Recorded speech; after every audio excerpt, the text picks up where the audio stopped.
Hello everyone, I am Marcus. I started making money when I was 15. But instead of being proud, my family demanded I pay rent so they could go on vacations. So I did something they never saw coming. I started making money when I was 15.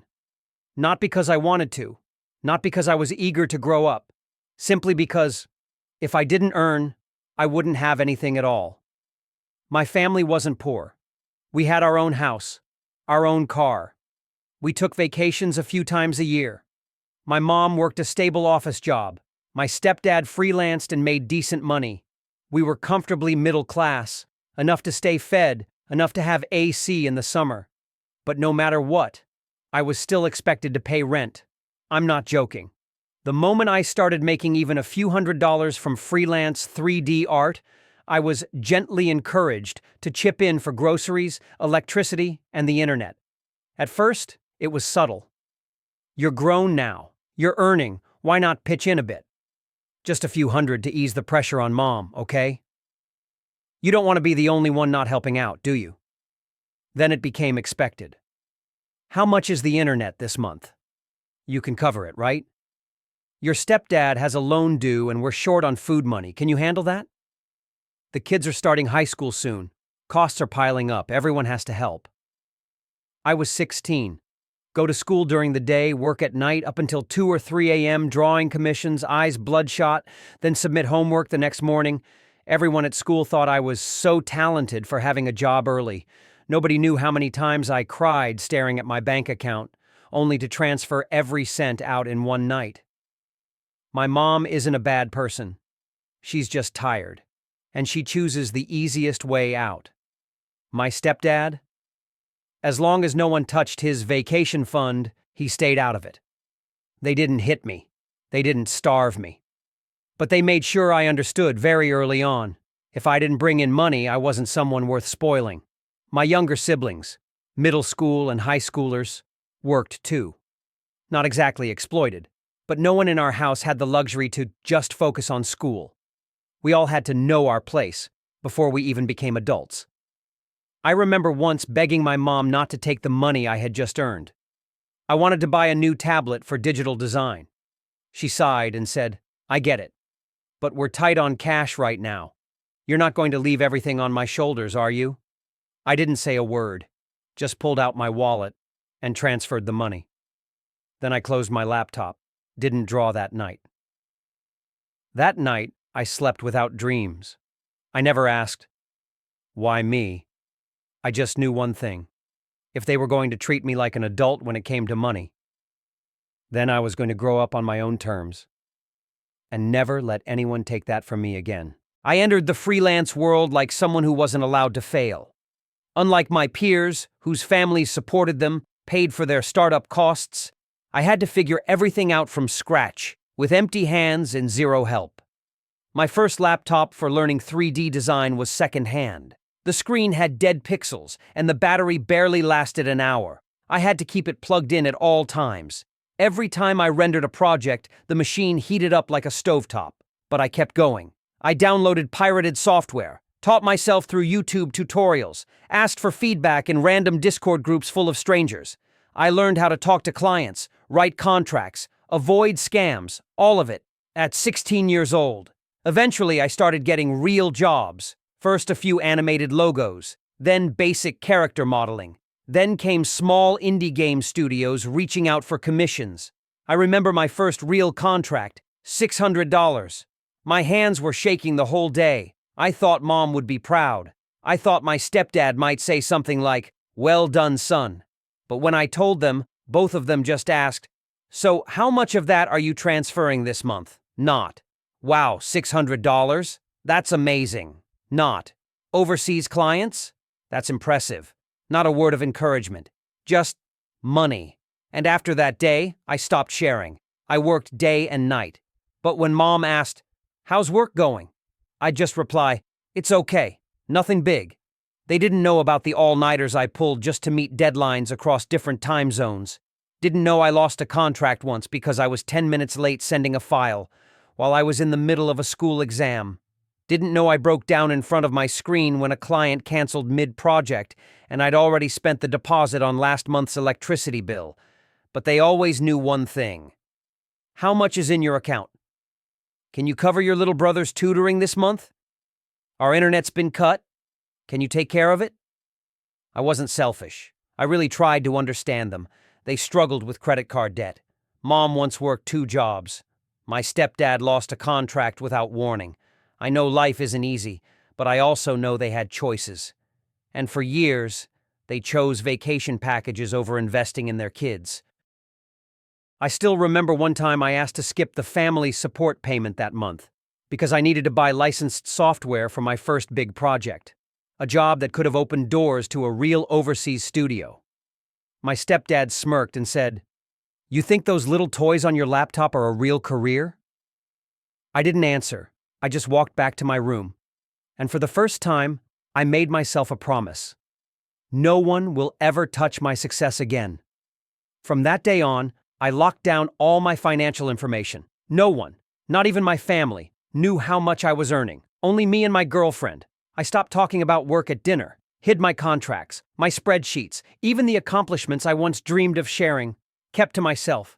Because I realized, some people don't want to see you succeed. They just want you useful enough to keep using. I used to wish I could tell my mom about the first time I got invited to join an international project. I once imagined showing my stepdad the email from a small European studio asking to collaborate. I pictured them nodding in pride, smiling, maybe even saying, "Well done." But the reality? All they cared about was which account the money went into and whether they could get a cut. So I stopped telling them anything. I started learning how to disappear, in plain sight, how to succeed quietly, how to lie, just enough to avoid suspicion. There aren't many good gigs lately. Client canceled, so I'm kinda broke right now. Guess I'll be eating instant noodles this month. They'd hear that and sigh with pity, then go right back to planning their weekend island getaway. And me? I funneled 60% of my income into a private savings account. An online bank with no paper trail, no linked notifications, no record on any household document. I opened a crypto wallet, bought a separate hard drive to store my projects, backup payment logs. No one knew. Not a single soul. Every time I moved money into that account, I'd exhale, like placing another brick on the path to freedom. I didn't know when I'd have enough. I just knew. When the time came, I'd vanish, quietly, cleanly. I started researching apartment rentals, school transfers, online enrollment, learned how to write scholarship applications, read legal guides on removing myself from the family registry without needing guardian consent. Every night after work, I sat in my room, opened a spreadsheet titled Exit Plan. It had everything: total savings, estimated expenses for 6 months of independent living, legal support contacts, target move-out date. My girlfriend was the only one who knew. She never rushed me, never gave empty encouragement, just held me close whenever I felt like a ghost in the house I grew up in. "You don't have to shout to prove anything," she'd whisper. "You just have to live. And they'll realize what they lost." I still lived there, still sat at the dinner table, still acted like nothing was different. But inside, I had already left long ago. It's not that I hated them enough to want revenge. I just couldn't keep suffocating under one-sided expectations anymore. One day they'll find out. They'll open my wallet and see the balance, dig through my laptop and find contracts, client lists, and projects from companies overseas, paying me amounts they never dreamed of. And in that moment, they'll realize the son who was never good enough, who didn't share enough, bought his own freedom. With the very silence they once mistook for weakness. I'm not someone who trusts easily. I've stopped believing in the idea of natural family love. Stopped thinking that sharing blood means anyone has the right to demand from you, control you, or expect to benefit from you. But still, I couldn't turn my back on my younger siblings. I have 2 half-siblings, same mom, different dad. They're both in high school now, around the same age I was when I was juggling textbooks, bills, and 100 silent deadlines. I see myself in them. In the way they look exhausted after school but still head to part-time jobs.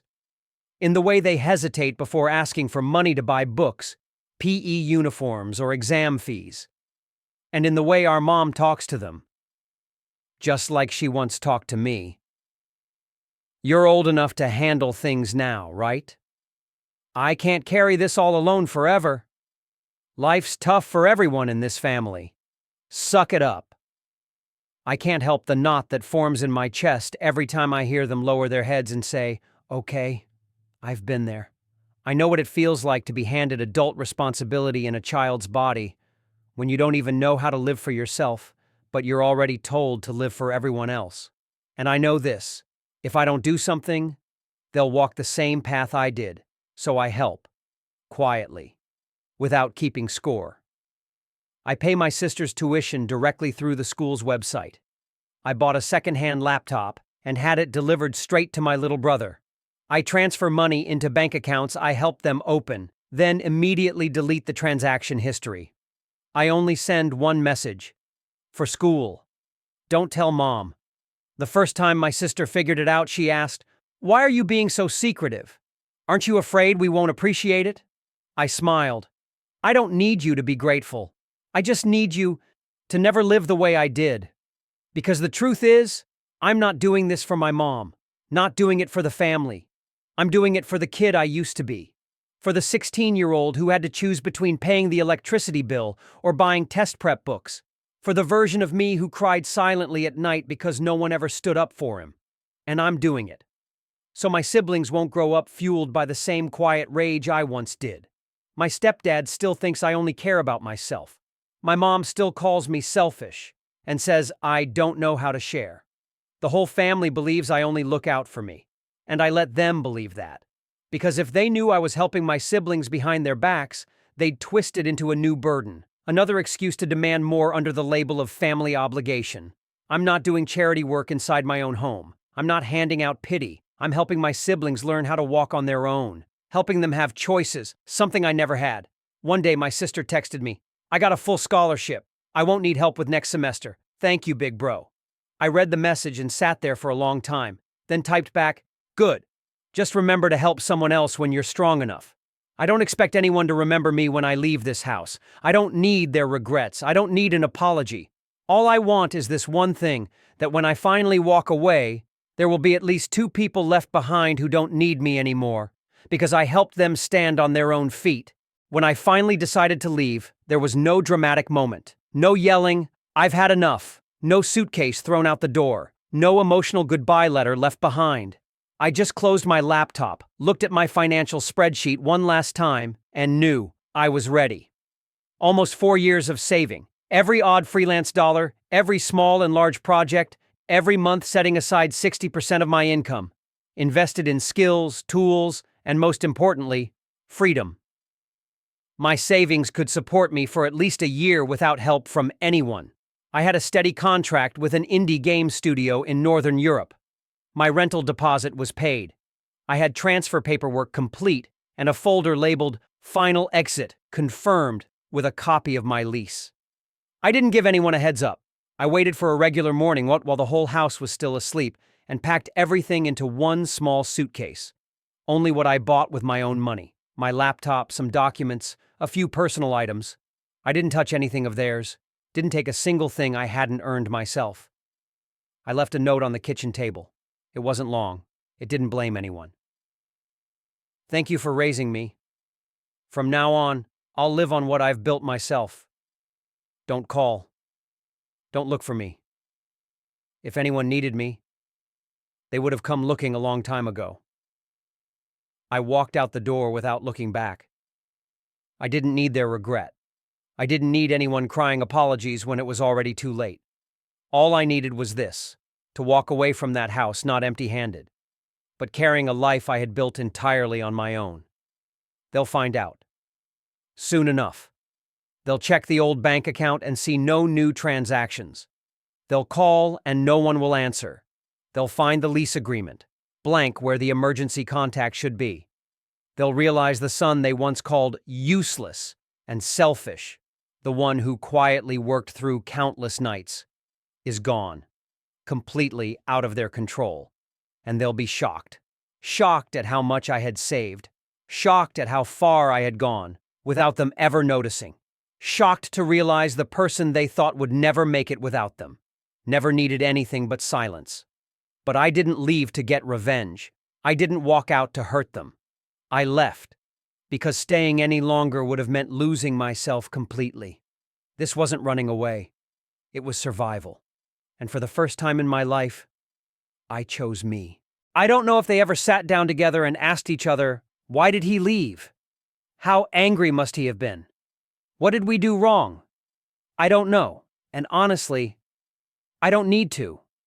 I'm not waiting for an apology. I'm not hoping my mom will one day show up at my apartment door, hug me, and say, I'm sorry. I let go of that kind of hope a long time ago, just like they let go of me when I needed them the most. I don't need a thank you for paying the internet bill since I was 15. I don't need praise for quietly covering my siblings' school fees. I don't need to be called the mature one who took care of the family. Because the truth is, I didn't do it for them. I did it for myself, and for the ones who truly deserved it. My life is simple now.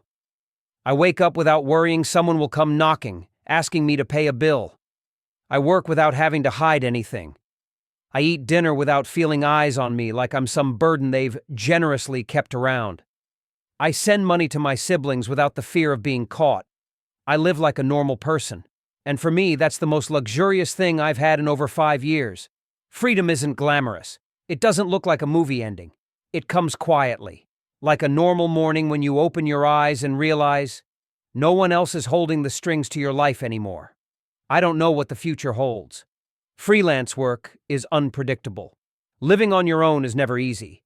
But at the very least, from now on, I will live like a person, not someone's investment. Have you ever felt like the only way to be free was to leave the people who claim to love you? If your family only saw your worth when you stopped giving, would you still go back? Or would you finally choose yourself like he did? Share your thoughts in the comments. Maybe someone out there needs to hear your voice too.